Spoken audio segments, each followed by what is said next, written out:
Hello students, I hope till now you have understood what we have seen with respect to Earth and its interiors. Till now what you saw is actually associated with geomorphology, and now you will be focusing on atmosphere or climatology. Here we will be trying to understand how the air above the Earth's surface reacts and what are the possible circumstances and what are the problems that are actually associated with this. So let us quickly look into atmosphere and understand why it is important from the exam point of view. Some factual information from this chapter is important, but mostly questions will be asked directly from 11th standard NCERT book. But to understand some of the basic concepts, we need to go in detail about this chapter as well. So let's quickly understand what exactly is there in our atmosphere. But before I begin with that, I want to give you some basics with respect to this particular chapter. Now, whenever we consider the formation of the Earth, I have already told you that the heavy particles came at the center and the lighter one moved above. And some gases or gases which are actually present inside, they escaped out. In this, some gases were held by the Earth with its gravitational force, whereas some other gases escaped into the atmosphere. Now, the gases which were kept under the Earth's gravitational force is not uniform. Even here, you see different layers. For example, when I take Earth's surface, I usually observe that there are more gas particles at the bottom.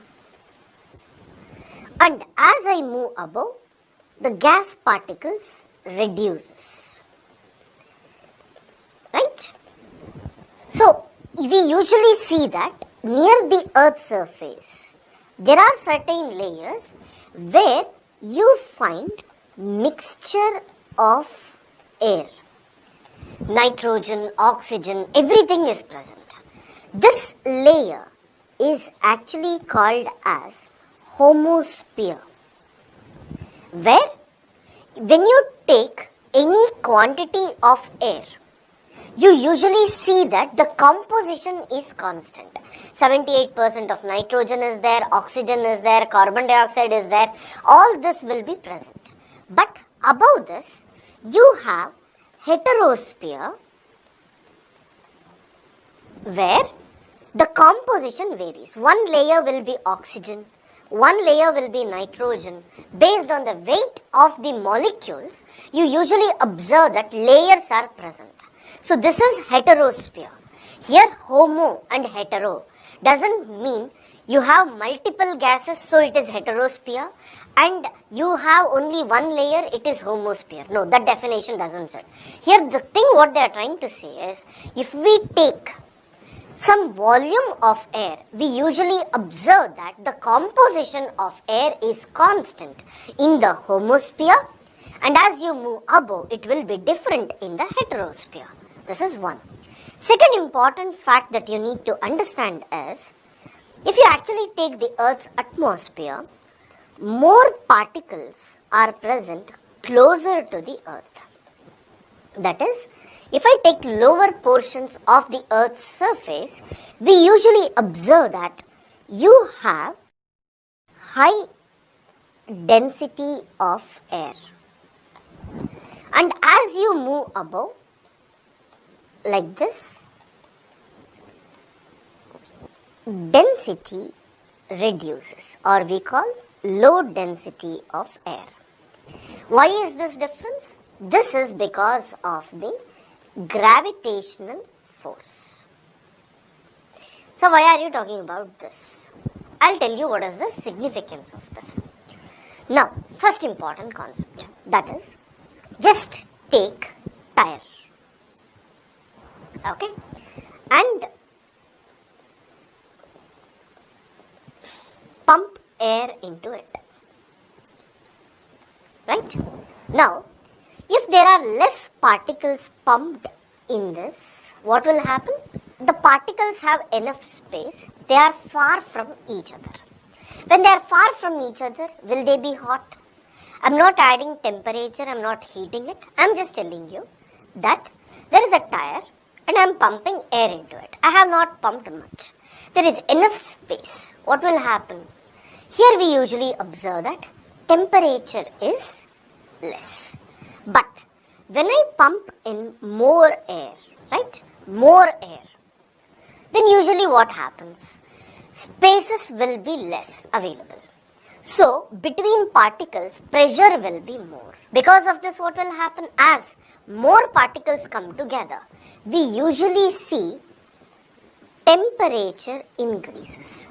Here, I am not talking about temperature and pressure in physics terms. I am simply telling you a basic concept that if you have a hall, and in that hall, if only 10 people are present, you will not see much hot. But in the same hall, if you have 1,000 people present, then usually you observe that the temperature increases. So here similarly, when you look at low density of air, temperature will be less because particles are away from each other. And the second important thing, when we are actually talking about high density of air, as more particles are present, temperature will be usually more. So these two are very, very important for us to actually understand the atmosphere.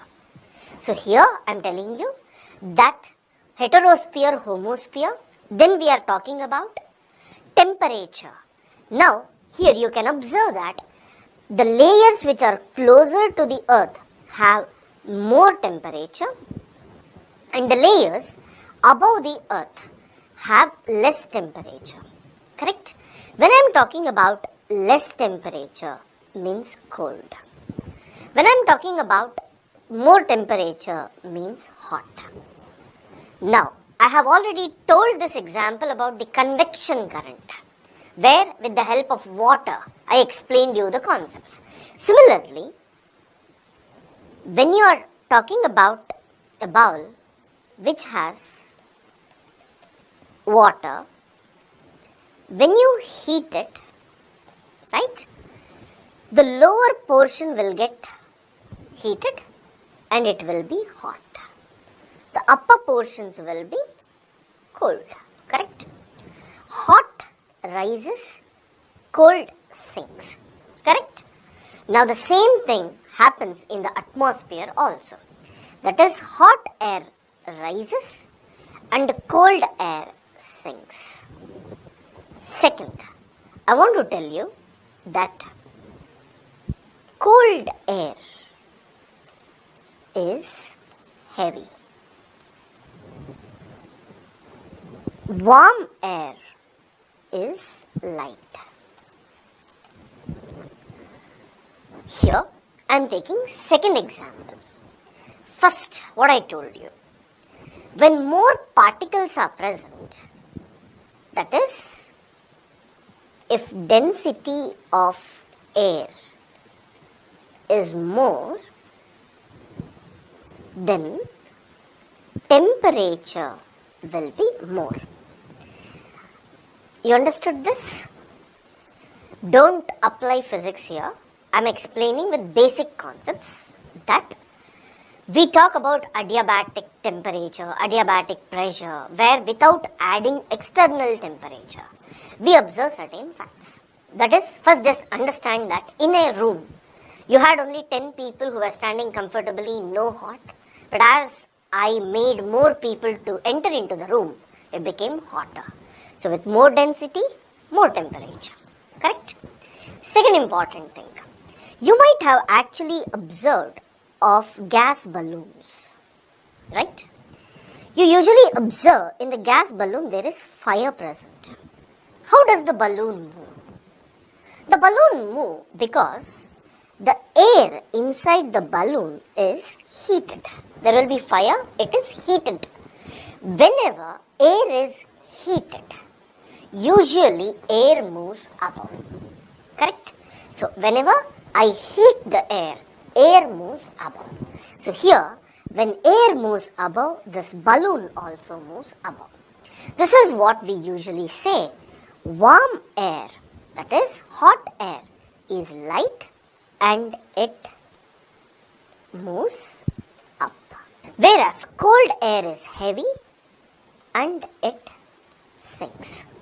These two are very, very important for us. What did we see? Warm air rises, cool air comes down.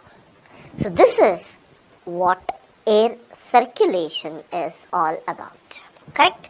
So now I have explained you some basic concepts. That is, whenever you move above the earth's surface, from lower layers to upper layers, whenever you are moving, we usually observe that temperature near the earth's surface is more, and as you move above, temperature decreases.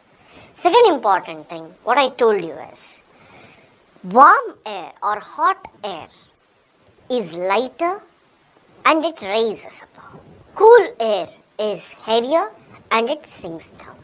So these definitions are very, very important for us to understand. Then, the most important point is, when you have cold below and warm above.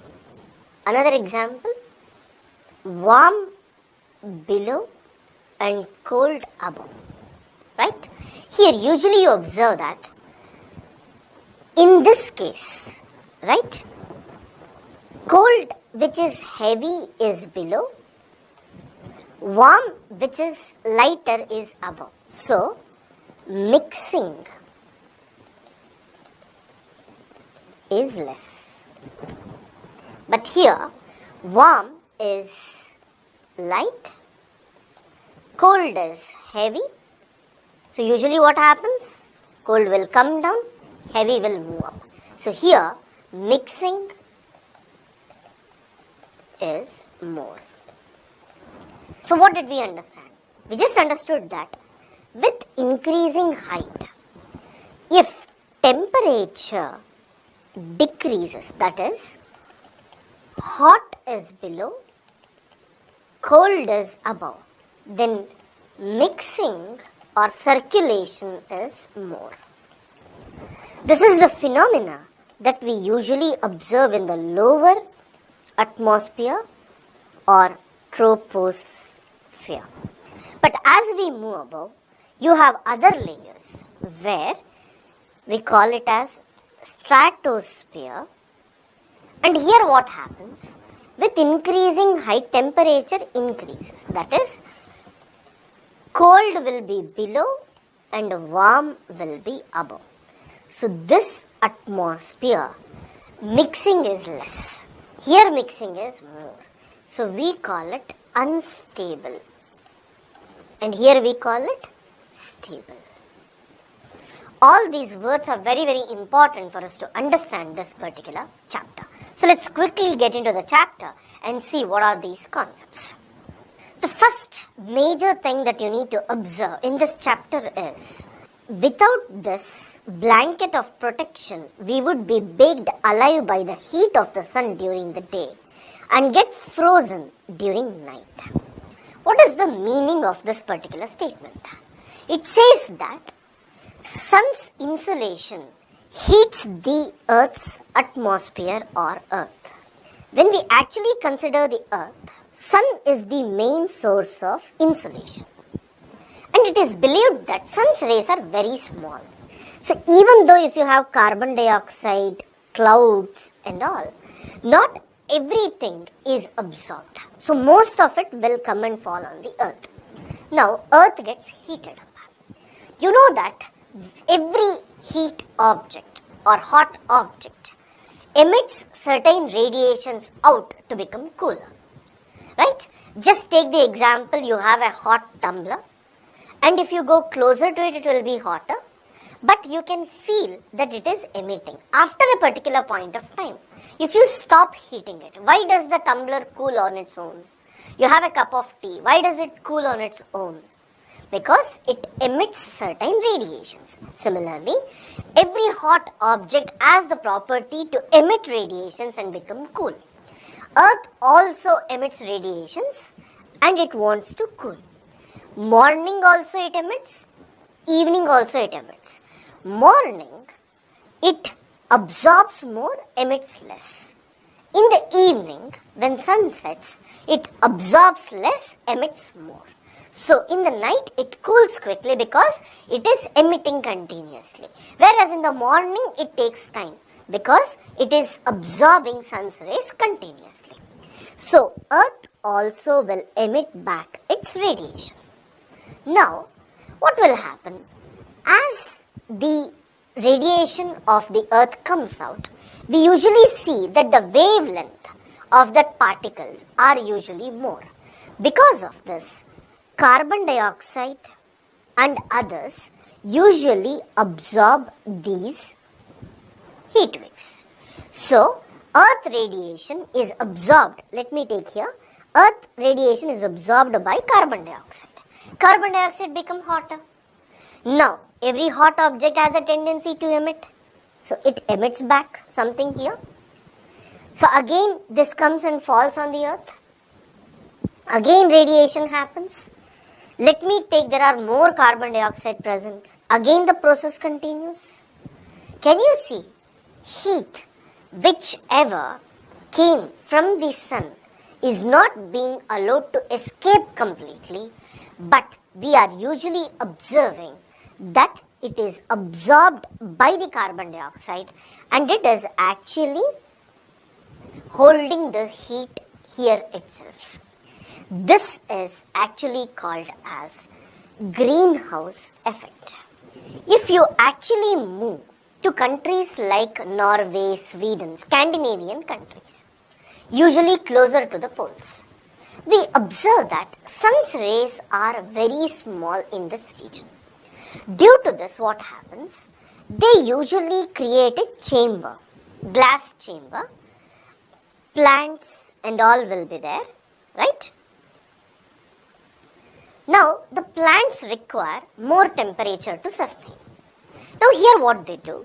Sun's rays usually penetrates inside the glass chamber and it gets heated up. Now, when the sun's rays wants to go out, the glass does not allow the sun's rays to go out. Whatever sun's rays comes in will be trapped inside and it does not allow it to escape. Because of this, temperature in this region usually increases.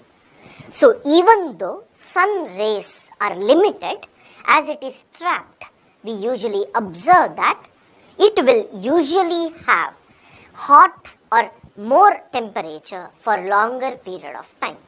You can take example of a car which is actually placed in hot sun. Once you go inside, you can see you will be burning. But once if you open the windows or if you open the door and come out, the same temperature will not be there. The reason for this is car also absorbs sun's rays and it does not allow this to escape. Now, carbon dioxide and other greenhouse gases, what we call, usually have a tendency to absorb escaping Earth's rays and it emits back. Due to this, it acts as a greenhouse chamber. Atmosphere usually acts as greenhouse chamber. Carbon dioxide was one of the most important component of this greenhouse chamber. Now the biggest problem is with increasing greenhouse gases, that is carbon dioxide, methane, all this, more particles are present and it is actually keeping more heat in the surface. More heat is trapped. As more heat is trapped, what is the problem? Temperature is increasing. Now, when we talk about cities, pollution is more carbon dioxide is there. Buildings are very closely present. The concrete, cement and other things that you use in the buildings also absorb more heat. And the air particles, warm air, is usually present inside the buildings, or between buildings the air is present and it cannot escape. Whereas when you go to villages, there these concrete things are not present, due to which we usually observe that the heat escapes. So, if you have a city and a village nearby, the temperature during night in the city will be more. In the village, it will be less. Even though the difference between this is just 10 to 20 kilometers, the reason for this is the concrete roads and all trap more sun's rays and does not allow it to escape. Whereas in villages, it allows to escape.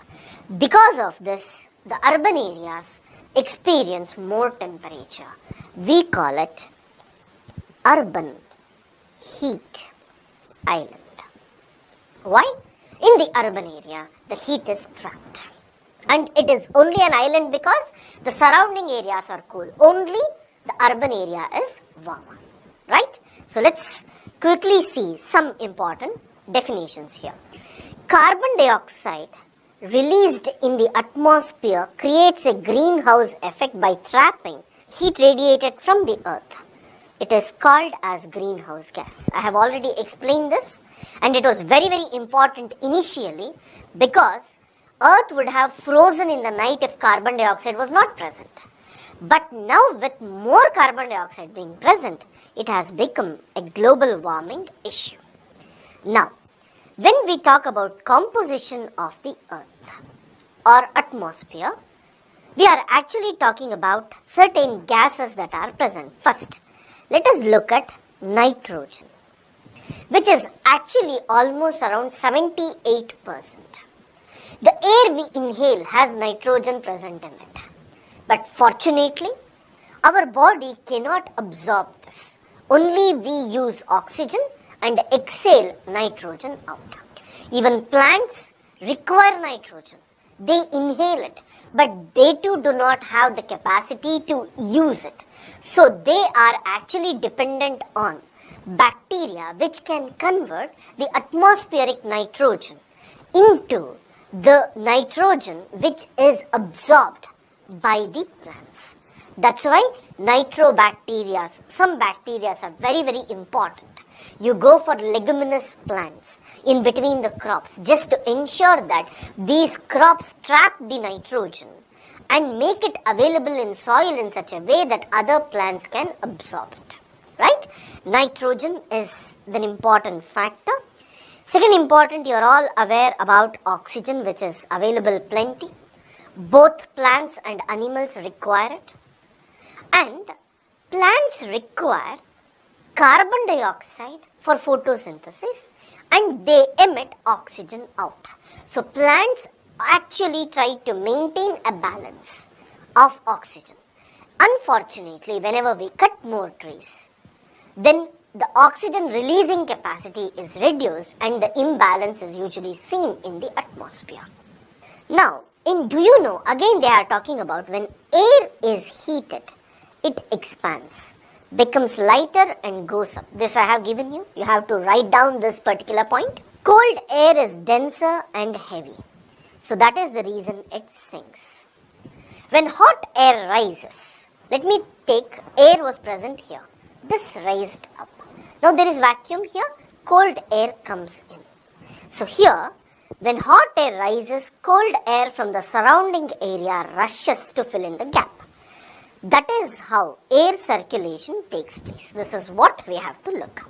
Then we are talking about carbon dioxide, which is very important for photosynthesis and it releases oxygen. Humans do not absorb carbon dioxide, but we emit it through respiration. But the most important sources today is transportation and other pollutions which are emitting more carbon dioxide into the atmosphere. Now, once it increases, it affects the weather and climate. Then, we need to talk about different layers present in the earth. Let me go from below. In this picture, they are actually talking about height here, 10, 20, 30, 40, 50. And Can you see there is a line which is drawn in this fashion? It increases in the stratosphere. Again it moves in the mesosphere. The meaning of this is, here the x-axis they are actually talking about the temperature. Y-axis is height. I told you in the troposphere, that is the lowermost portion, temperature is high at the surface, and as you move above, temperature decreases. Can you see? With increasing height, temperature is decreasing. The height of this is almost 13 kilometers. Major atmospheric phenomena is usually absorbed in this region. Next, can you see with increasing height, temperature increases? Correct? Here, I am talking about stratosphere. This region has ozone content present. And ozone is very important for us because it absorbs UV rays which are harmful to us. As it absorbs UV rays doesn't reach the earth, and plants, animals, all these are existing. So ozone layer is very important. Where it is present? It is present in stratosphere. And stratosphere is usually free of clouds. Due to this, it is good for aircrafts to move. 3 factors: with increasing high temperature increases in stratosphere. Second important factor, ozone is present. Third, clouds are absent, so aircrafts usually move in this region. Then, when we actually look at the other layer, that is mesosphere. Can you see? Again, temperature is decreasing with increasing height in the mesosphere. And here, usually the meteoroids, that is stones and other particles from the atmosphere or exosphere, outer space, whenever they enter into the earth, they get burned in this region. Meteoroids burn in this region. Then you have thermosphere and exosphere. Thermosphere is the last layer. Here ions are present. Usually you might have observed the FM and all you get, right? So these are usually associated with the ion particles which are present in this region. The uses of these regions will be explained to you in detail when we go to higher classes. But here what you have to observe is, between troposphere and stratosphere you have a layer called as tropopause. The meaning of this is, see, in troposphere with increasing high temperature, decreases, but in stratosphere with increasing high temperature, increases. Tropopause is a layer in between these two, and it is present in such a way that in that layer we usually observe temperature difference. That is, there will be mixing of both troposphere and also stratosphere, and in this region the mixing will be almost there but not complete. But once air passes this, then it enters into stratosphere, where you will see with increasing height temperature increases. Below the tropopause we usually see, as you move down, temperature increases. Correct? So these are very, very important for us. Exosphere, the uppermost layer of the atmosphere. This layer has very thin air. Light gases like helium and hydrogen float into the space from here, right? Then, it is very important for us to look at some of the basic definitions of weather and climate.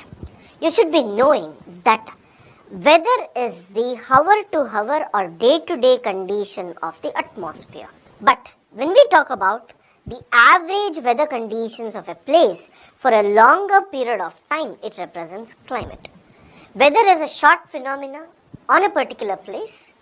Climate, longer period. Average of this is climate. So these two are very, very important for us. Then, what is temperature? The degree of hotness or coolness of the air is called as temperature. And what depends? An important factor that influences the distribution of temperature is insolation. That is, wherever the sun's rays fall more, will the temperature be more or less? It will be obviously more. Wherever sun's rays are less, will the temperature be more or less? It will be obviously less. So, temperature depends upon insolation of the sun's rays. We usually observe that sun's rays are more present near the equator, because of which temperature is more. As you move above, we usually see that the sun's rays are slant and they are very less. And because of this, we usually observe that temperature is less in the poles. That is, equator is at 0 degree, poles is at 90 degree. As we move with the latitude, temperature keeps on decreasing. Temperature will be more near equator and it will be less near poles. This is what they want to talk. The amount of insolation decreases from equator towards the poles, and this is the reason temperature decreases in the same manner. Right? So these are very, very important, and whenever they give you question about urban heat islands, temperature in cities is much higher than that of villages. The concrete and metals in buildings and asphalt of roads get heated up during the day. This heat is released during the night. Also, the crowded high-rise buildings of the cities trap the warm air and thus raise the temperature of the cities. So this is the reason, geographic reason that you have to write for urban heat islands is this paragraph. Right? Then we need to talk about air pressure, which I have already told you. You will be surprised to know that air above us presses us with a great force on our bodies. However, we don't feel it. The reason for this is, see, I told you that due to gravitational pull, you have more air masses present above us. So they are exerting high pressure on our body. But still, why aren't we facing any pressure? The reason for this is, within our body, you have opposite air pressure exerting. So these two balances. As you move above, whenever you climb highest peaks, the problem there is air pressure from above decreases. I told you air is present more at the bottom. As you move above, it is present less. So as you move on the top of the mountains, we usually observe that their air pressure is less. When air pressure is less, what will happen? Our body pressure doesn't change. It will be more. But the pressure that is coming from above is less. So usually from high pressure to low pressure, things move. So blood usually come out. So usually we observe that there will be bleeding in the nose and all.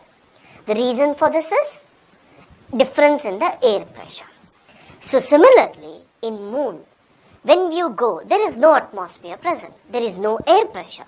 But our body is made suitable for the earth's surface. So when we go there, astronauts have to use a different air pressure just to ensure that they don't bleed. This is what they have given in Do You Know? Air pressure is defined as the pressure exerted by weight of the air on the earth's surface. As we go up the layers of the atmosphere, the pressure falls rapidly. The air pressure is highest at the sea level and decreases with height. I have told you all this. Horizontally, the distribution of air pressure is influenced by the temperature of air at a given place.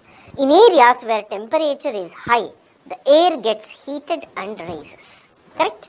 For example, if you have atmosphere, sun's rays is there, it's heating this particular air, it became warm, it rises.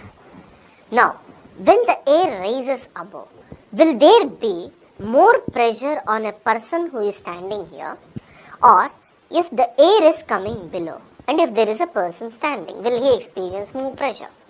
Obviously, here you find low pressure, here you have high pressure. This is what they are talking here, creates a low pressure area. Low pressure is associated with cloudy skies and wet weather. Why? The reason for this is, here we are talking about air is rising above. Correct? Now, you have hot air. Let me add moisture to it. And this air is rising above. Now, hot air, when it rises, it expands. Earlier it was very small, now it expanded because space is less. and it becomes cool. Correct? Now the moisture which is there, here it becomes water.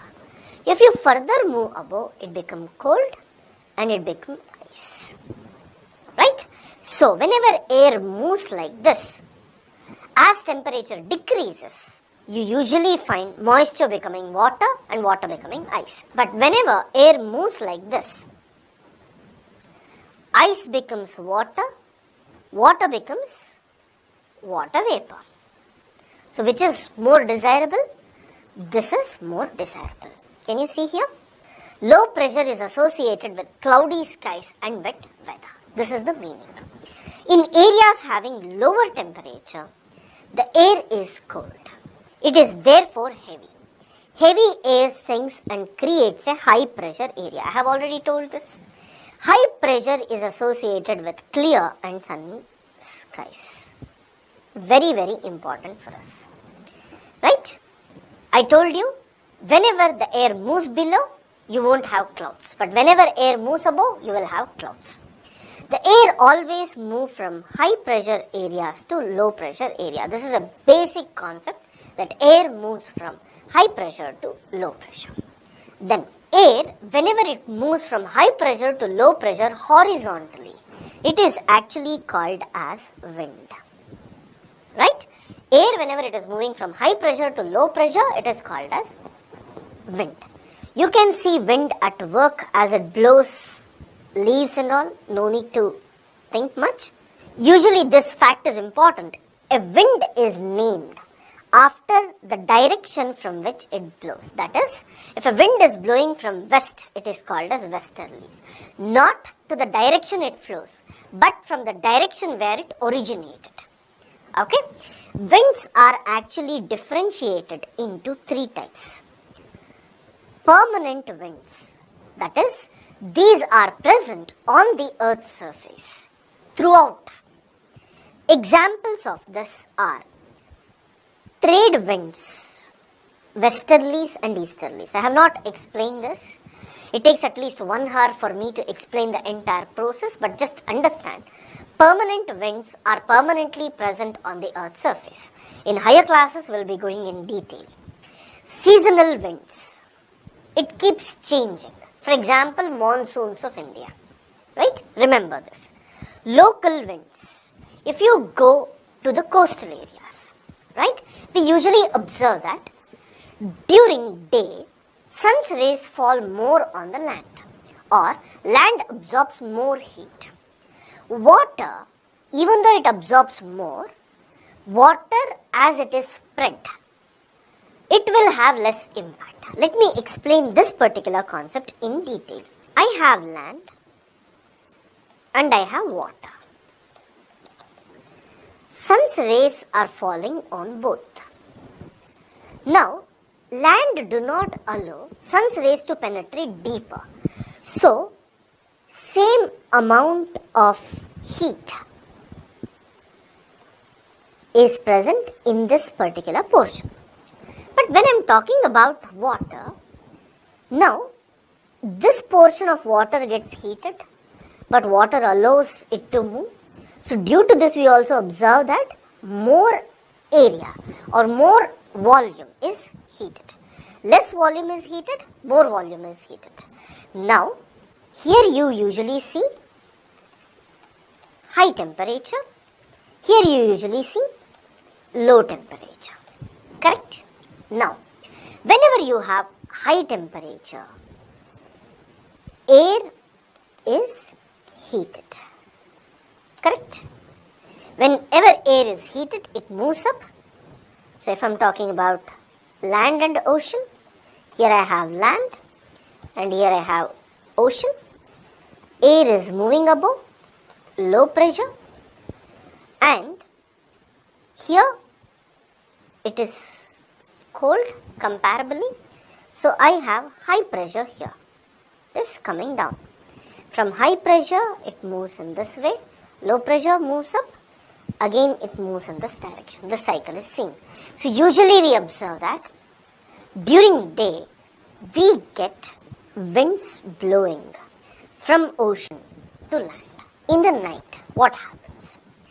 In night, usually the sun's rays falling is less. Earth will cool quickly. So usually we find land is cool. Water takes more time to emit. Because of this is warm. So warm, low pressure, cool, high pressure. Correct? High to low, from land to water. This is called as local winds. Right? I'll explain this much in detail with pictures when we go to further chapters. Then the most important concept is about moisture or rainfall. You all know that sun's rays, when it falls on the water, it evaporates and becomes moisture. And as it moves above, it condenses and gives rainfall. Correct? This particular way of sun's heat leading to rainfall, because the air is rising above and giving rainfall, is called as convectional rainfall.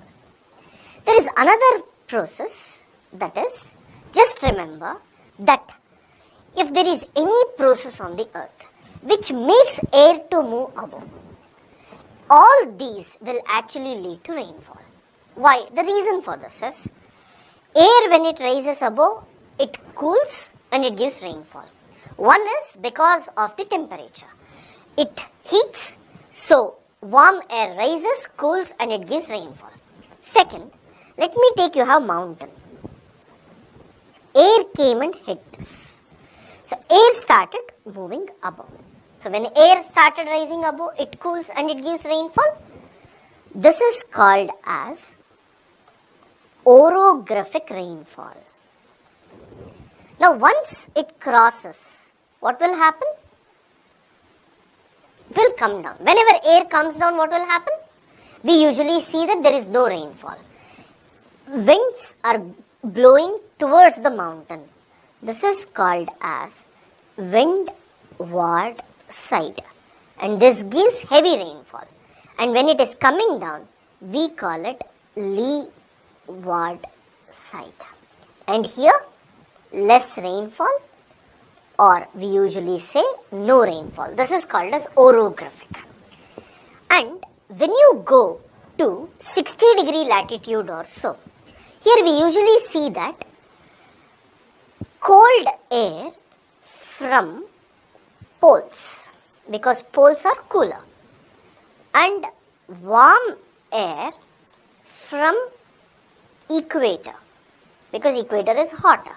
They both meet. Whenever they meet, it is believed that the warm air rises above. And whenever the warm air rises, anything which makes it to rise, it gives rainfall. So, this is actually called as cyclonic rainfall. You can see cold air, warm air. Here we are talking about relief or orographic rainfall. This portion is actually called as windward side, and this portion is called as leeward side. Right? So these are very, very important for us to understand. So only one factor that I want to tell you here is, jet planes flying in the sky leave a white trail behind them. The reason for this is, the moisture from their engines condenses. The moisture which is released by the jet, it condenses and it looks like white tail. Guys, in this chapter, whatever is there and the basics with respect to this I have explained. Now, there are other topics associated with this. I know you will be having a lot of doubts, which we will be covering over a period of time. So have some patience and let's quickly move to the next chapter.